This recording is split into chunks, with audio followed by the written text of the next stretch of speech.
How you guys doing? I'll take that as a good. I'm going to take a quick picture of you guys so that when I get home I can prove to my wife that people actually listen to me. So my name is Dave Arel. I'm a JavaScript developer, director of JavaScript engineering at Belly. Has anybody heard of Belly or used Belly? A couple people. That's cool. So Belly's, I'll get a little bit more detail about what we are in a bit, but what I want to talk to you guys about is my experience building an HTML5 iPad application.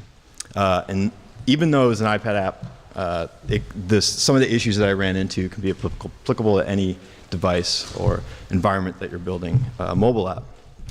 So the first half of this talk will be about the app and why we built it.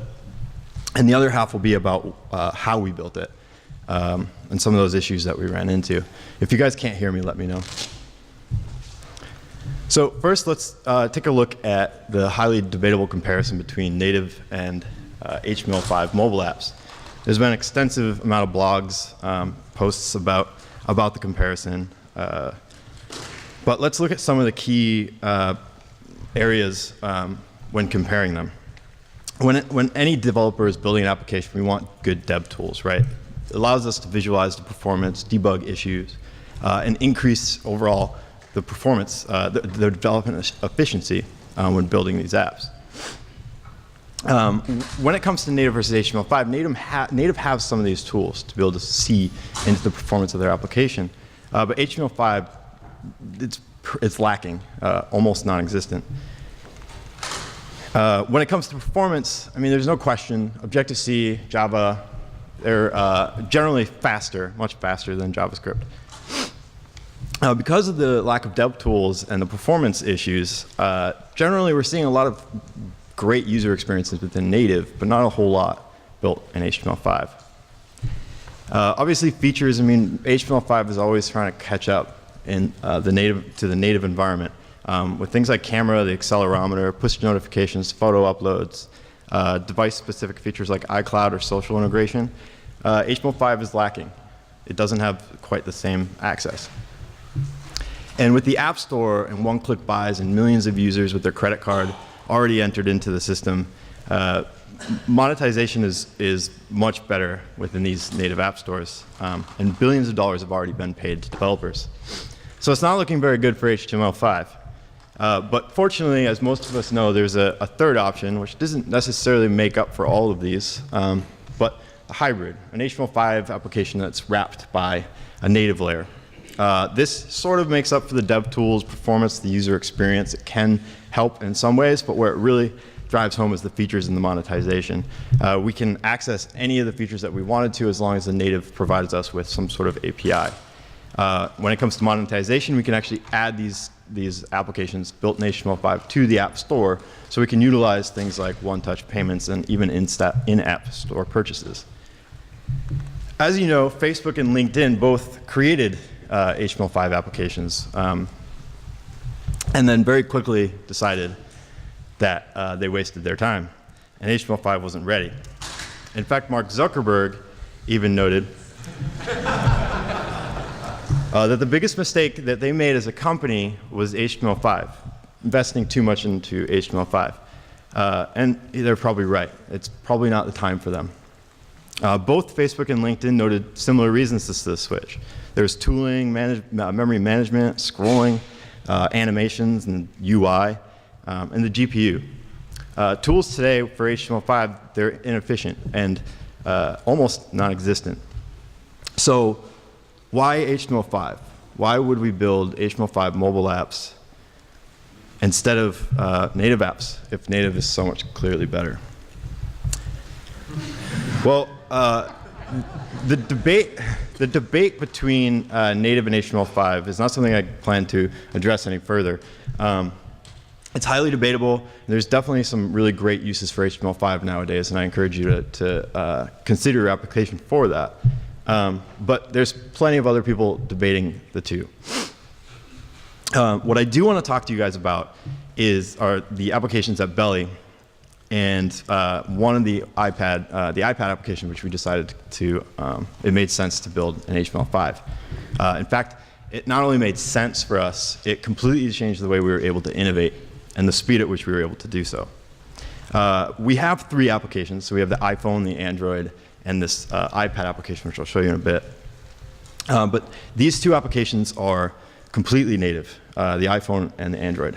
And it's not changing in the foreseeable future. It just doesn't make sense for us right now. We have excellent iOS engineers and Java engineers, and we don't see it fit to switch to HTML5. Not yet. I'd love to, but not yet. But there are other, there are instances like creating a mobile app that supplements your native applications, which is something that we have in the pipeline. Facebook and LinkedIn both have an HTML5 mobile application that runs in the browser that supplements their native experience if somebody hasn't downloaded the app. I'm sure all 5 people who use those appreciate it. So AppBelly, if you're not familiar with Belly, what we do is we install iPad applications like this one all across the country.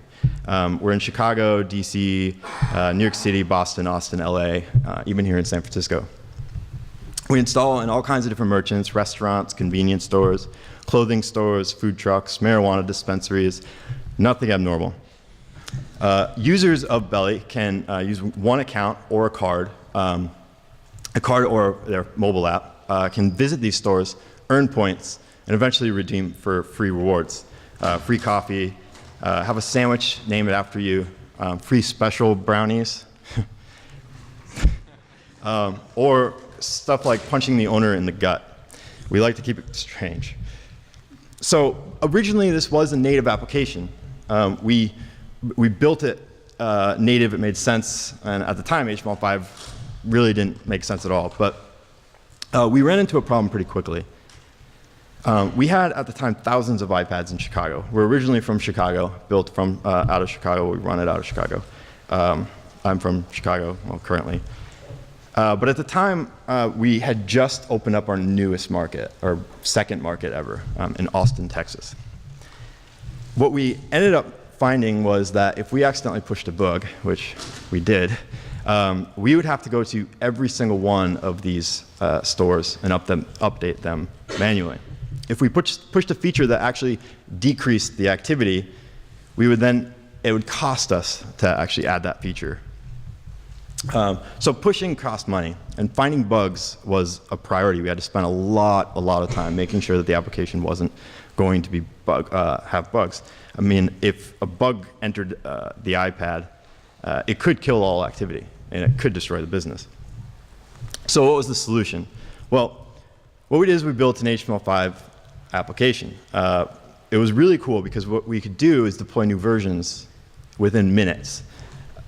Anytime we were working on a feature, we could deploy it.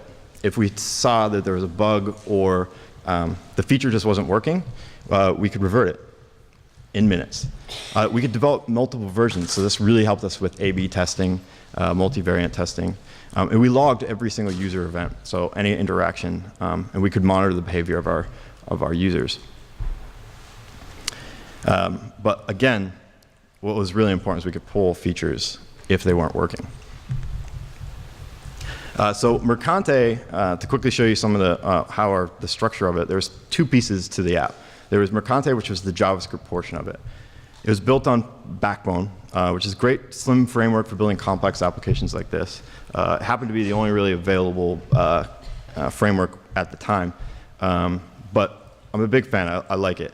But it lacks a bit of architecture or organization. So we built Dogbone to help keep the views very decoupled, very small, well organized, and automate things like rendering and instantiating our views, and caching views and event listeners. It kept our code really small, really maintainable. We had an activate and a deactivate method, so anytime we needed a view, we could activate it and deactivate it, and remove memory if we needed to. Barco was the second part. It was the wrapper, the native portion of the app. Barco gave us mainly an API. It was built on Phonegap. highly customized. One of the things that's great about Phonegap is it gives you a plugin architecture, allowing you to create custom APIs for the JavaScript. So we did that to build things like the QR scanner, which I'll show you in a minute, is what users use to scan their QR at the device. There was a queue which allowed us to run the app offline. So things as valuable as a member visit. Anytime they visit the terminal, we wanted to make sure that we record those things. If the app happened to be offline, which it tends to happen more often than we'd want, we can still store that. And then the JavaScript doesn't have to queue that up and then flush it later, which could be very expensive for the JavaScript. We could handle it on a separate thread within Barco. There's a key value store, just a simple store for JS models. And then, most importantly, we had heartbeats. Heartbeats told our system how the iPad was. We would know if it was offline if it wasn't sending heartbeats. It would contain, simple things like battery life, memory uses, orientation, but some other things about our system that we wanted to know. Every 10 minutes or so, we would get an update. But most importantly, our API would return a JS app version. So we built in a version switcher within Barco that allowed us to tell the app tell Barco what JavaScript app you should be on. And if it's not currently on the one that we've told you to be, download in the background on a separate thread so that the JavaScript app can continue running, download to the file system, and then when ready, and JavaScript says the user is not currently using the system, refresh the app. A screen would come up. The web view would reload and it would come back down to be a new version. It was very fast. So to sum up the process, which is really important, the reason why HTML5 made such a difference for our business, we could develop applications, different JavaScript versions on our desktop within a browser or a simulator or an actual iPad device. And we can run a rake test which compiles all of our assets, uploads them to an S3 bucket, and then once our system tells a client or all of our clients to be on a new version, it would download those assets, store them locally, refresh the web view when a user wasn't using it. So if we look back at the image that we saw before, I want to note that the entire UI is HTML5. The only exception is the scanner, which of course we couldn't do with HTML5, but we gave JavaScript access basically to completely control it, where it shows up, why it shows up, well, why, what is life, but when it shows up, what size it shows up, anything like that. So here's a little demo. If you've never seen the iPad application, this is what we were able to create. The experience, and all of this is CSS, HTML, JavaScript. Of course, all the animations are CSS3. So the scroll is a little bit long, I apologize. But you'll see we'll start using the app. Notice that it's very responsive, it's quick, it's not your typical HTML5 mobile app.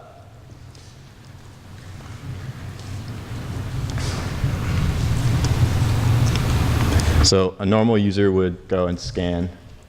They would be taken to a screen where they can see their points and redeem. We'll go back down there and we'll actually redeem a reward.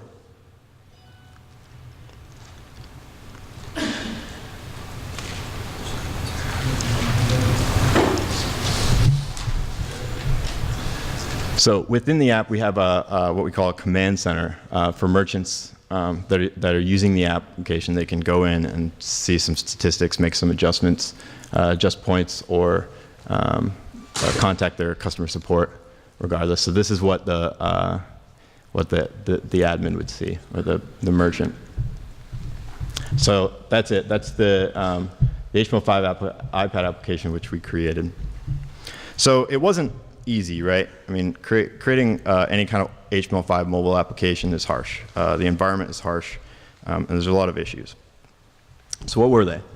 Well, to start, there were issues like tooling, rendering, the DOM, and memory management. That's mainly the biggest bottlenecks we had. But first, what we did was we forgot everything we knew. What I want this what I want to get across is that web developers can't go and develop web applications. We as web developers have to rethink the DOM, the browser, what we think of JavaScript, how we think of performance, and become mobile engineers. So the first thing we had to do was go and reevaluate our JavaScript tools, the libraries we were used to, rethink web development, dive deep into JavaScript performance, memory management, and most importantly, the DOM. We had to evaluate our advantages. So we were lucky. We knew that we could control the hardware. We knew that at the time it was iPad 2s. We still have iPad 2s, but now we're shipping iPad minis. All are on or above 5.1. And most are probably about 6 and above now. But we could optimize for continuous runtime. So rather than optimizing for load, we could offload a lot of the heavy lifting in the beginning and then optimize for continuous usage throughout any day. Because generally a user won't see the boot up, the initial boot up. It was the only app running, so there's more dedicated memory. It's worth noting that we actually built a Nexus 7 version of this. We do have them in the field, probably about a few dozen. But we still just prefer the iPad. We do offer Nexus 7, but we don't highly recommend it. But it works. So when it came to tooling, we started looking at what was out there. And we quickly realized that there really isn't much for HTML5 mobile development. What we didn't want to do is we didn't want to lose the tools that we had. So what we decided is we would build the application within Chrome. And we were able to build about 90% of it in Chrome without even moving over to the device.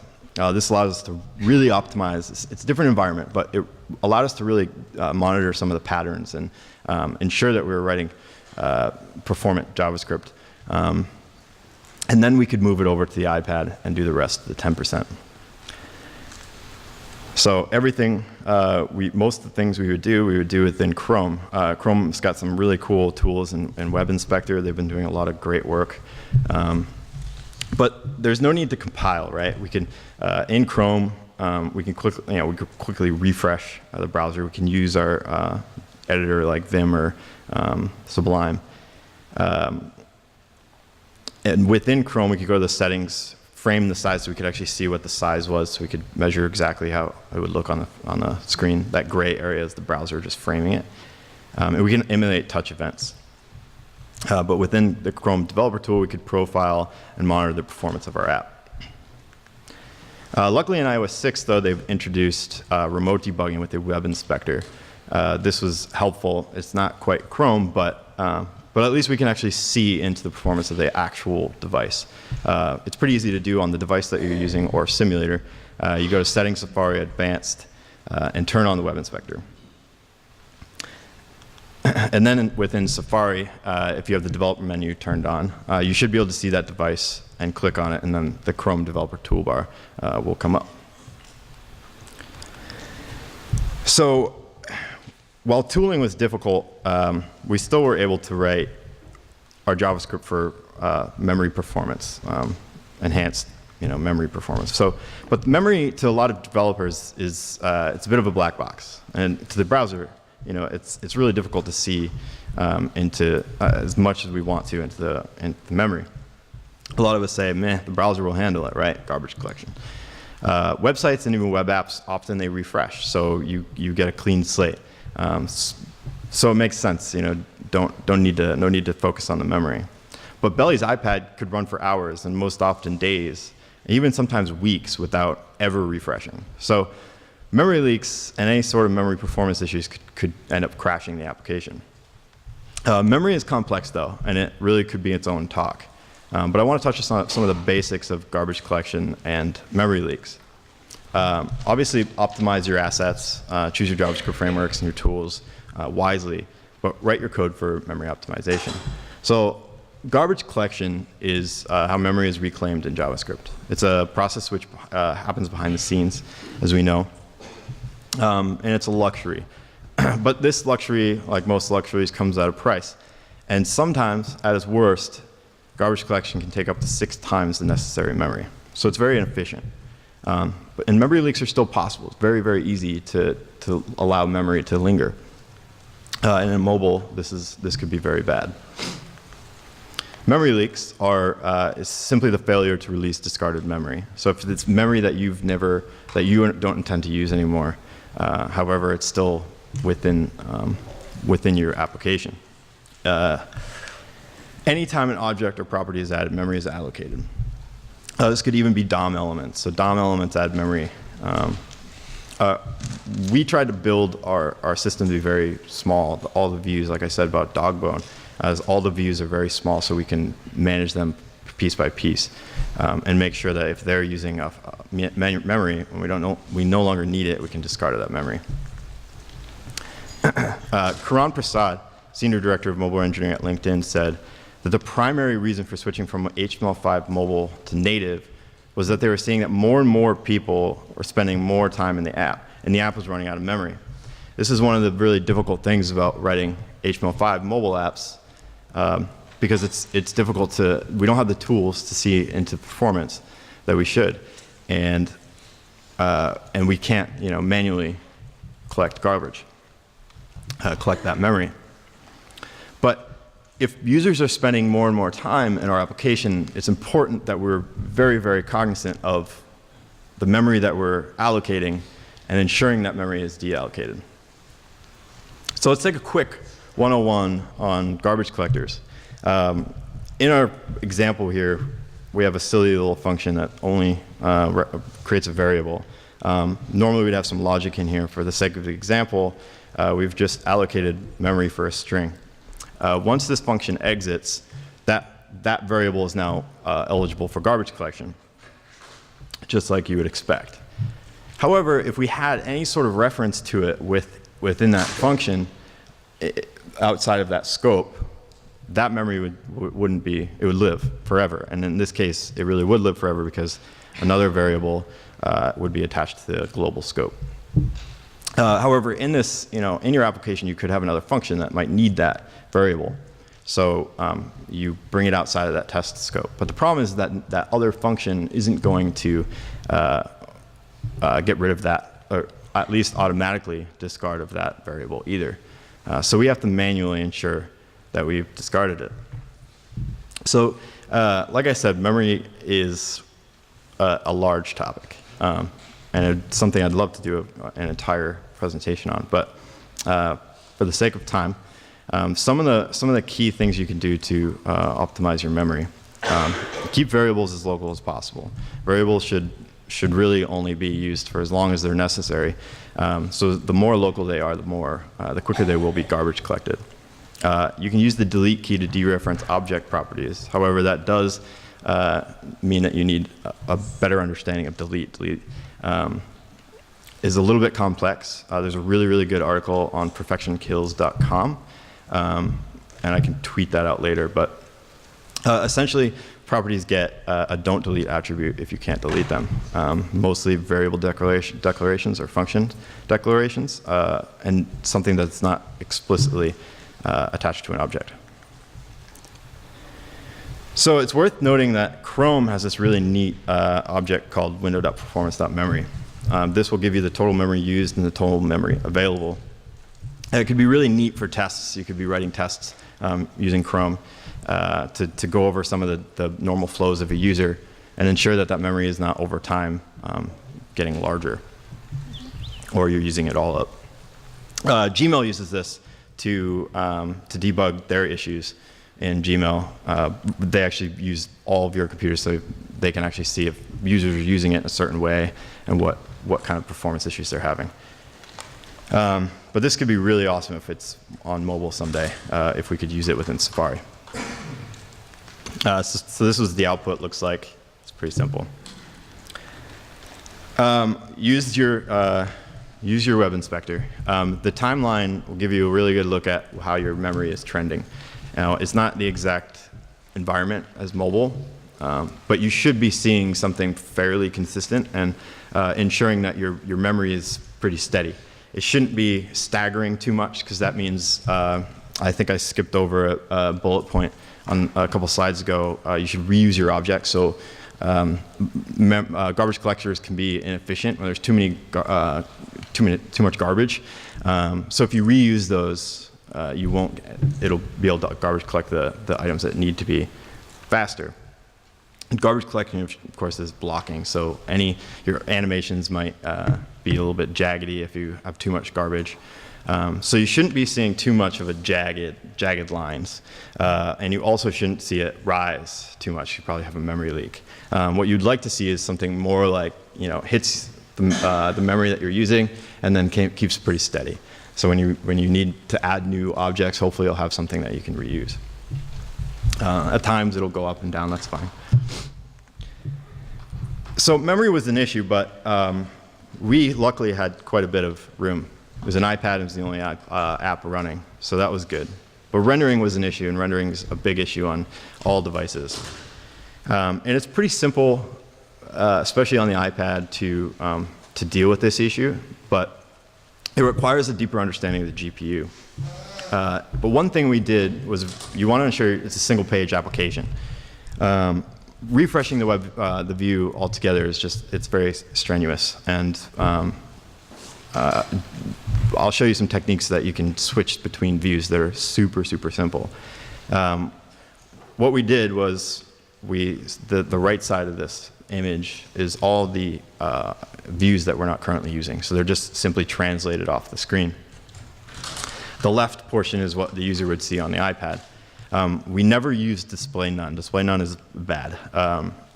Essentially, it's almost as bad as just removing the DOM elements themselves, and you might as well, because then you can clear up some memory. But using display, you'd have to show and hide. The browser would have to recalculate, redraw, and repaint every single time you're showing and hiding these elements. But if you're using Translate 3D, you get hardware acceleration. It'd be a composite layer that you could easily move from on and off the screen, and it's instant. It's very, very quick.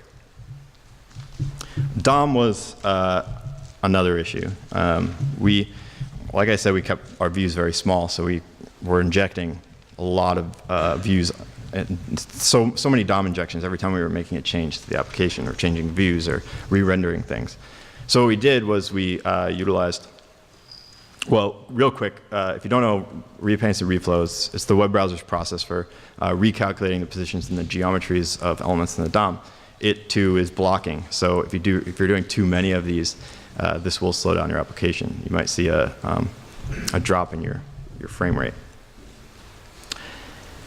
This is critical on mobile, of course, because everything's slower and more critical on mobile. So what we did is we used document fragments. This helped reduce some of the amount of DOM injections and reflows that were needed to render new views. If you're not familiar with document fragments, it's a really cool method on the document object that allows you to create essentially a node representation, a DOM node representation, but outside of the DOM. So you can perform all the actions, almost all the actions that you would if it was in the DOM, but it's all in memory, so you don't have to deal with the DOM itself. For example, you could append elements. You can manipulate the HTML. You could attach events or cache references. So once it's in the DOM, those will work. jQuery or Zepto gives you a pretty easy way of doing this. If you just dump your template, any sort of HTML within the jQuery function, it'll create a document fragment for you. And then you can run all of the normal jQuery methods on that object. You could add classes or find objects or find elements. Anything essentially that you could do if it was in the DOM, but it's much, much faster. So we would do all of that and then inject everything once, not dozens of times, and that would speed things up. But don't forget, perception is everything. We can do everything that we can to optimize the actual performance of the JavaScript. But if we're not paying attention to the perception of the user, we might actually be slowing down the experience. Some really key tips are using touch events to avoid the 300 millisecond delay. If you're not familiar, if you're using the click event in a touch device, the browser will wait 300 milliseconds to perform that action just to ensure that there's nothing else that you would want to do. It could be a double click or a long click. But if you use touch events, you could use touch start, which as soon as you touch that device, that event will fire, which is much, much faster. Use the WebKit overflow scrolling touch, which I'm sure you guys have probably seen this. It's hardware accelerated. It's got the inertia scrolling. It's much, much faster. It's really nice. And avoid processing overload by spacing out animations. What we found is that if we were trying to do too many animations, like on the home page, at once, things would start to get a little jaggedy. So what we did was we would space out some of those animations by 100 milliseconds to start them at different times, and the processor was able to handle that better. Cache your data, of course. Don't make multiple requests.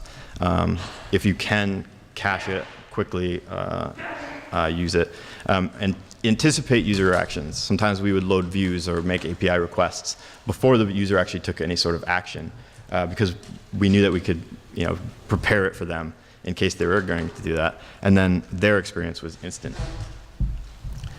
One of the most important things, though, to this application was understanding and making use of the GPU. It had the largest impact on the app. We wanted the app to be very responsive and very feel great to use. The graphics processing unit is a bit of a black box, like many things, and it requires some hacky CSS properties to enable it. But it's critical in mobile. The CPU can't handle all these rendering tasks. The GPU is meant to do this. It's great at complicated layout compositions, like CSS gradients, text shadows, images, etc. If all of our app was mostly CSS3. We didn't use too many images because we had that processing power and the memory available. And so we could add a lot of hardware acceleration. But you might find that on certain devices you can't do that quite as much. So I would recommend using static images. CSS properties have to be calculated, drawn, and painted, and images just have to be painted. So it's much faster. But hardware acceleration isn't just for animations. A lot of blogs you'll see people talk about animations, but the composite layer that creates allows the task to render those elements to move from software to hardware, and hardware is way faster. So even, and I'll show you an example next, even just rendering, not performing any sort of animation, can speed up the performance of the application or the rendering time that it takes. But by selectively adding hardware acceleration to the elements that trend slower, we can offload some of those specific tasks to the GPU and allow the CPU more room to do the other things. So one thing you didn't see in the demo was our keyboard. This is 100% customized. We built it. We didn't feel that the native keyboard within the browser was optimal. It was a little buggy. We didn't have enough control over it. And we also wanted to customize it. So we built our own. But the thing is it's entirely CSS. Gradients and text shadows. There's no images. So it's very, very complicated to render. But all we had to do is add hardware acceleration to the key and the background, the keyboard, and it was almost instant. It's and you'll see, I have a video. You'll see the difference between when we took it off and when the CPU is handling it, when the GPU is handling it. I don't know if you noticed, but Miley Cyrus was entering her email.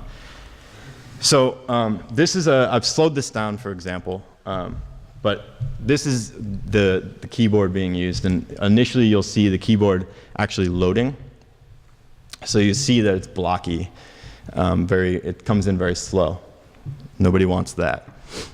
But again, we'll show it again. But then we'll actually use the keyboard, and using the keyboard was slow as well because there was a touch style on the keyboard. We wanted to make it look a lot like the native keyboard.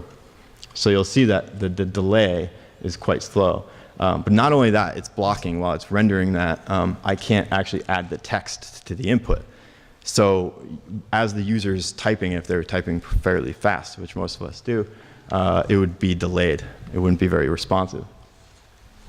So all we did was we added WebKit Transform Translate 3D that then offloaded that rendering task to the GPU. It's worth noting, though, iOS 6 doesn't always hardware accelerate translate 3D. So I found that if you add these 3 properties in those cases, it will add hardware acceleration. So this is after we added hardware acceleration. It's still slowed down. You'll see it was instant. You can't. It's not blocky. It's very fast. We'll try it again, and we'll actually type in email, and that is instant as well. And again, this is only from offloading to hardware acceleration to offloading it to the GPU. Next, I'll show it speed, like full motion, so you can see what it would actually be like when using it. So you can see it's very fast, almost instant. I mean, you can't notice, the user can't notice, and it's responsive, and your text gets added to the top, and you basically can't type in your email fast enough to see a lag. So in closing, what I really want you guys to get away from this is that the largest problem with HTML mobile apps today isn't just the platform. It's difficult, it's harsh. But the techniques, the habits, the tools, the libraries that we used to use as traditional web developers don't work in web. It's not, or in mobile. We need to start adapting the latest technologies, truly understanding the DOM, memory, the GPU, the rendering engine, and altogether the browser. And once we do that, once we start thinking like mobile engineers rather than web developers, the platform becomes less of a burden. So again, my name is Dave Arel. That is my Twitter account. I would love if you guys followed me. I need more followers.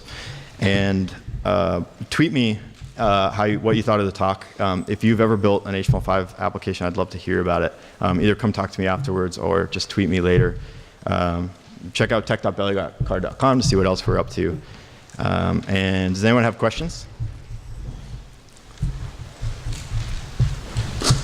What are the chances of you guys open sourcing Barco? It's pretty good. We just need to find the time. I get asked this every time I talk.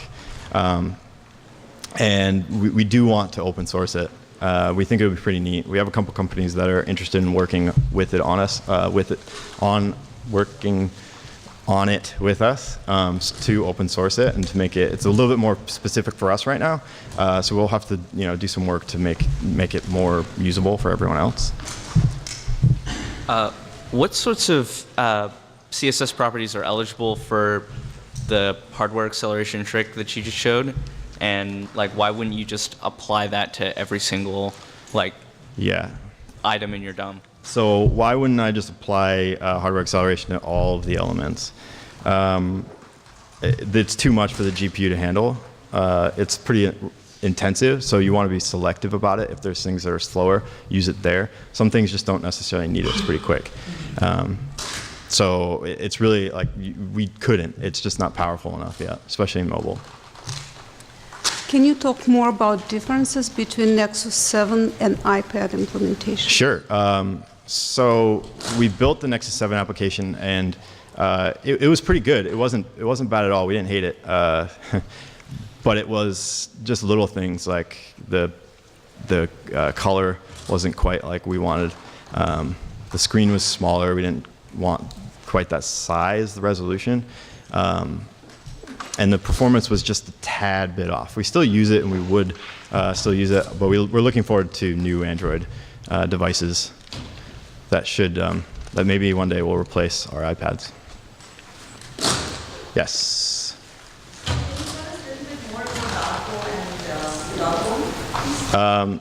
What would you like to know? Maybe we should talk after. I want to write some blogs a little bit more about those things, and I think both of them we would open source. But we just need to find the time. So busy. But let's chat afterwards, because I'd love to go over it more. Yes?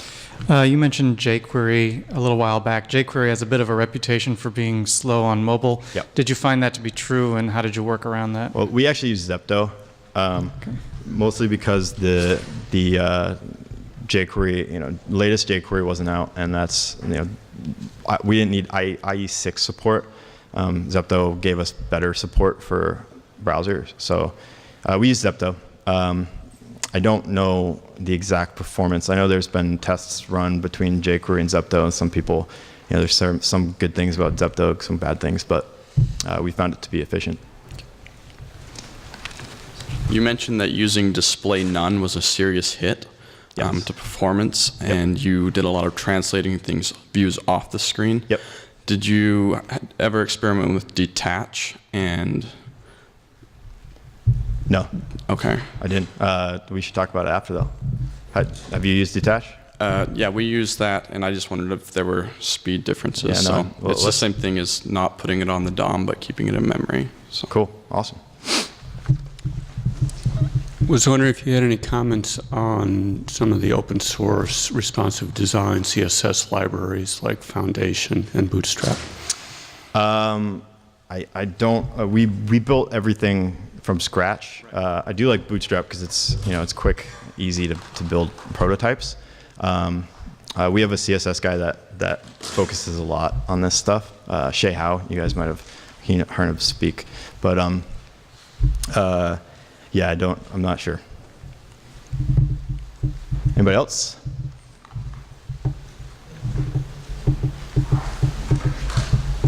Thanks, guys.